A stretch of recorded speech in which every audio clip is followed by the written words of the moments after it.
Many of you have been wanting to see this machine, so I thought I'd just take a video of it. This is a Bouldin and Lawson Maxi filler, or a tray filler, as we call it, but it will also fill pots and hanging baskets. Let's go over the main components of this unit.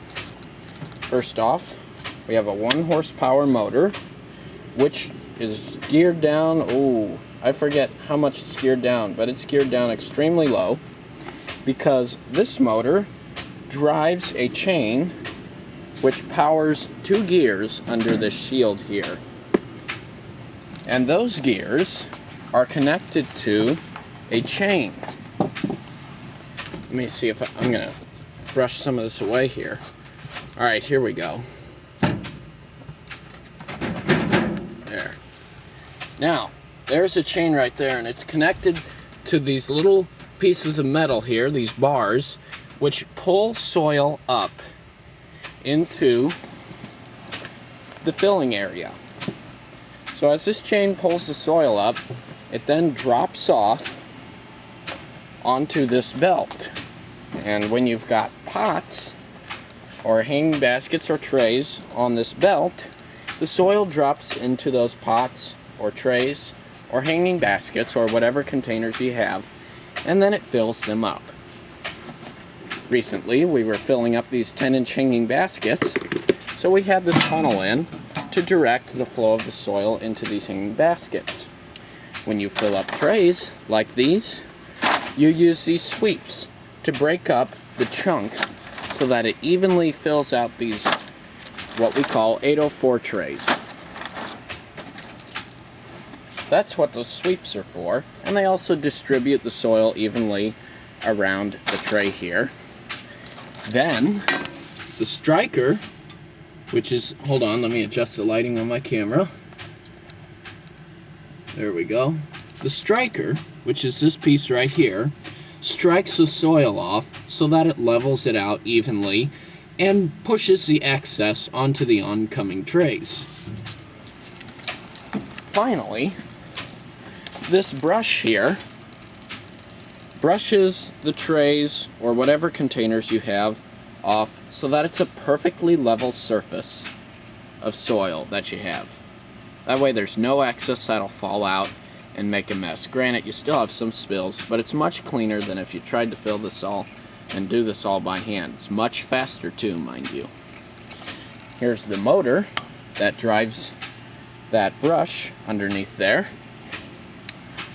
2 little motors on the sweeps, all the fuses for those units, the conveyor belt speed, and the conveyor belt motor is right here.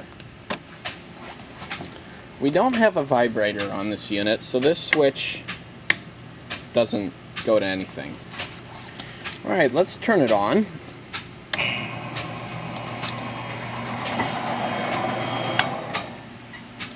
Okay, we've got power to the unit and power to the conveyor belt right now. So as I turn this knob up, notice how the conveyor belt speed gets faster.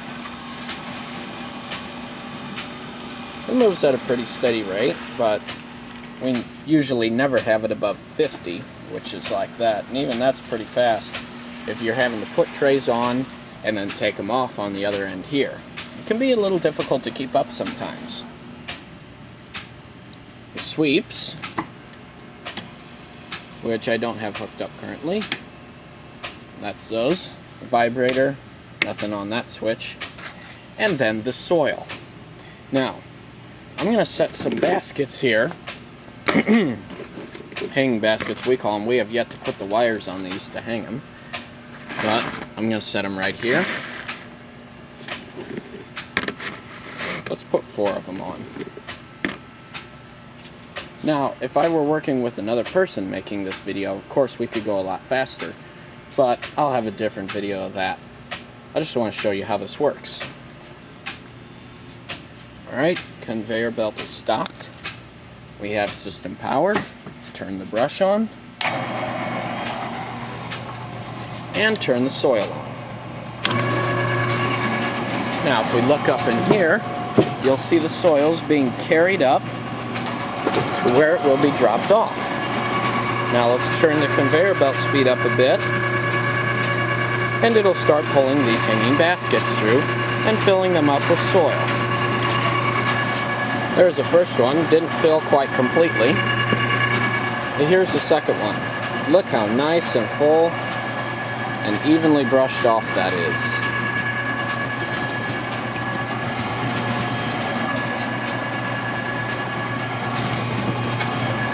Now we'll shut the soil off, and then just let the excess soil run off the belt there.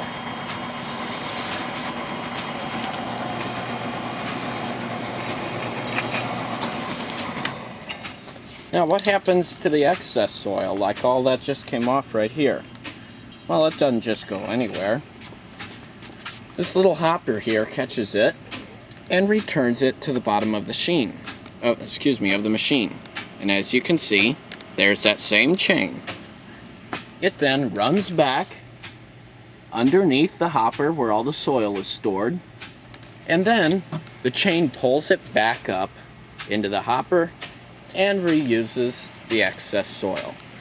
It's very efficient. I mean, it's just a simple machine but very intelligent design, and it sure speeds up our tray filling process. I mean, let me look back here. Recently, we filled all these carts here in about an hour or an hour and a half. And there's 50 per cart, so that's 100, 200, 300, 350 of these pots in about an hour and a half, something like that. So a very productive machine for the business, and it was worth every penny when we bought it. They're pretty expensive, like probably nowadays these will run you $20,000, but they're worth it if you look at it in the long run. So that's how this works. That hopper will hold about a third of that pallet of Metro Mix right there. So it holds quite a bit, but we like making it easier on the chain, so we don't load it up all the way. That way there's not as much weight on the chain, and the chain lasts longer, the motor lasts longer, and everything else just lasts longer. So that's it, a Bouldin and Lawson Maxi filler that we use here at Jaeger Greenhouses. And I'll have some more videos of it in action with a big work group once we have another job of filling a bunch of trays or pots like we have here.